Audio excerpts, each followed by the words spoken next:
Innallaha la yughayyiru ma biqaumin hatta yughayyiru ma bi anfusihim. Allah tidak akan merubah nasib suatu kaum, nasib suatu bangsa, nasib suatu negara, termasuk nasib umat Islam kita di Indonesia ini. Allah tidak akan merubah nasib kita, kecuali kita yang merubah nasib kita sendiri. Bismillahirrahmanirrahim. Ud'u ila sabili rabbika bil hikmati wal maw'izatil hasanah wajadilhum billati hiya ahsan inna rabbaka huwa a'lamu biman dhalla 'an sabilihi wa huwa a'lamu bil muhtadin. Para tamu-tamu Allah, calon-calon penghuni surga Allah Subhanahu wa ta'ala yang saya muliakan. Dari mimbar yang sakral dan terhormat ini, saya mengajak Bapak dan saudara-saudaraku sekalian untuk tetap bersyukur dan bersujud kepada Allah. Dan jangan pernah merasa lelah, letih, jenuh atau bosan dalam beribadah kepada Allah. Karena Allah yang saya, Bapak dan saudara ibadahi,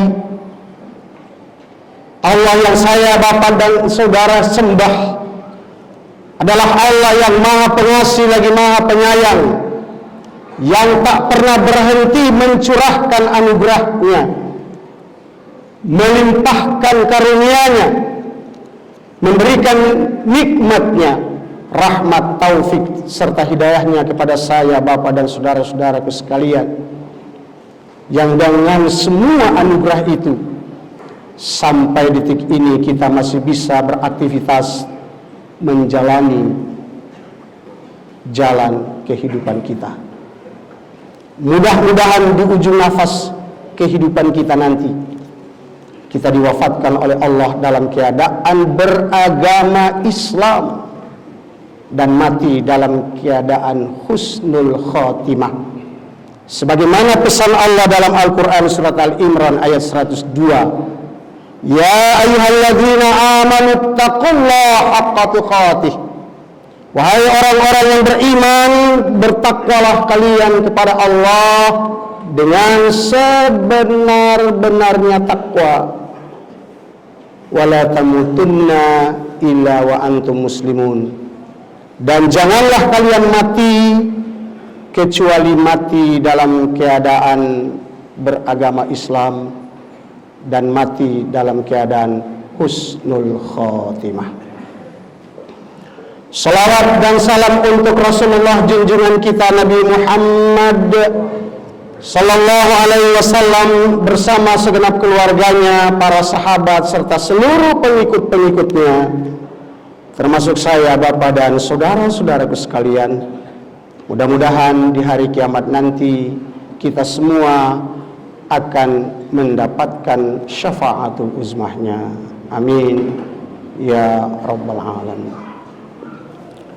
Ma'asyiral muslimin wa jumratus salihin rahimakumullah, di dalam kitab Durratun Nasihin dan kitab Tanbihul Ghafili ada sebuah hadits yang memberikan peringatan atau arahan kepada saya, Bapak dan saudara-saudara, sebagai orang yang mengaku Nabi Muhammad SAW sebagai ikutannya.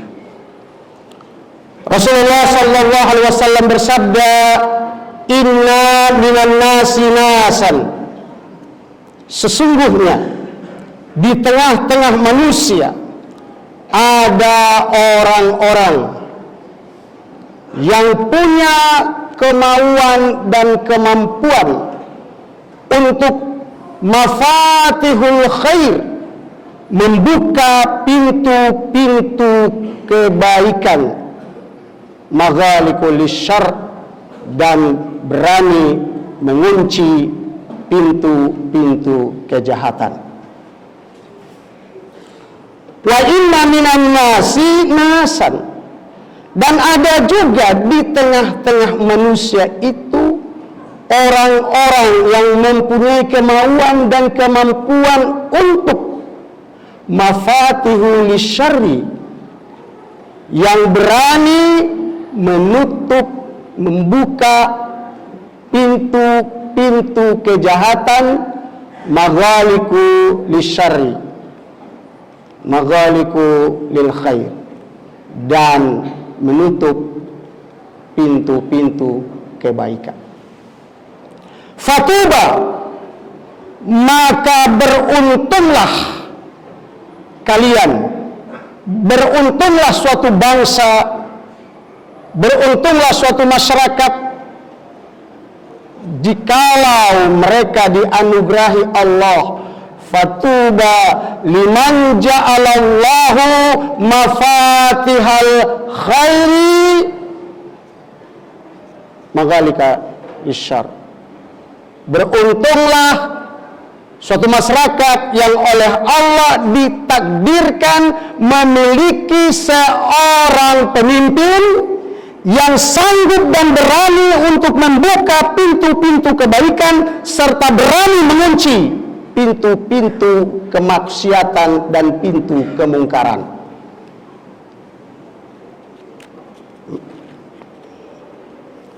Wa wailun liman ja'alallahu mafatihal lisyarr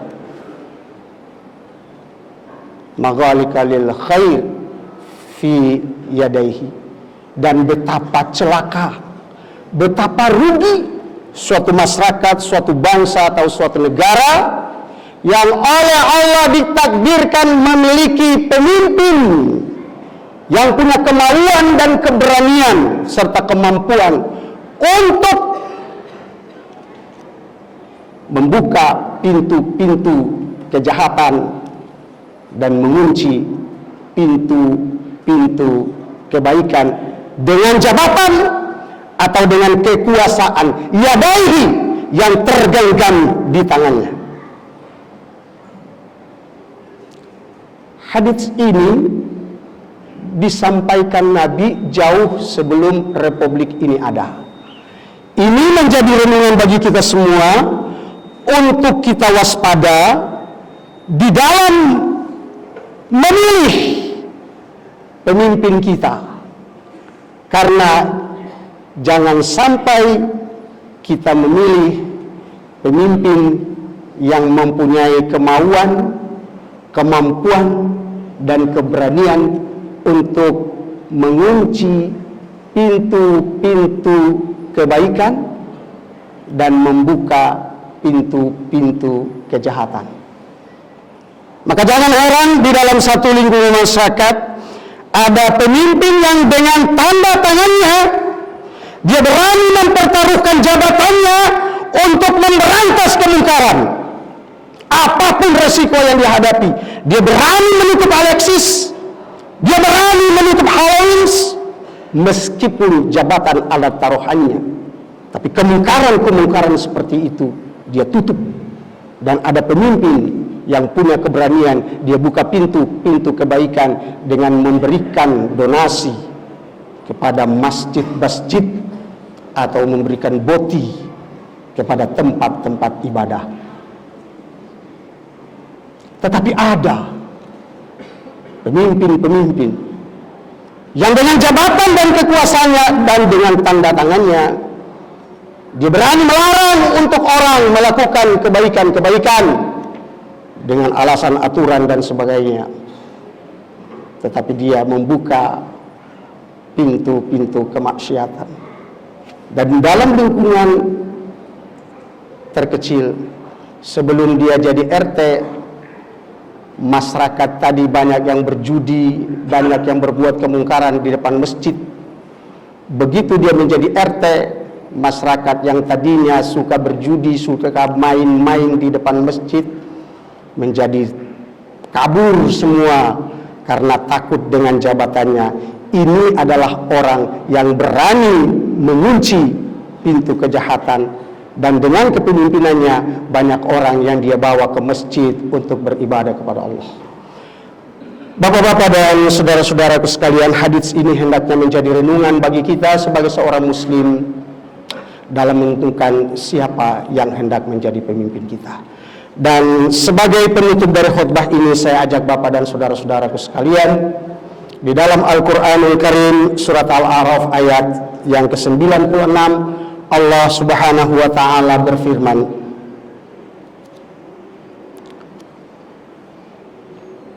di dalam Al-Quran surat yang ke-11, maksud saya surat yang ke-11, surat Ar-Ra'd, di mana Allah Subhanahu wa taala berfirman, innallaha la yughayyiru ma biqaumin hatta yughayyiru ma bi anfusihim.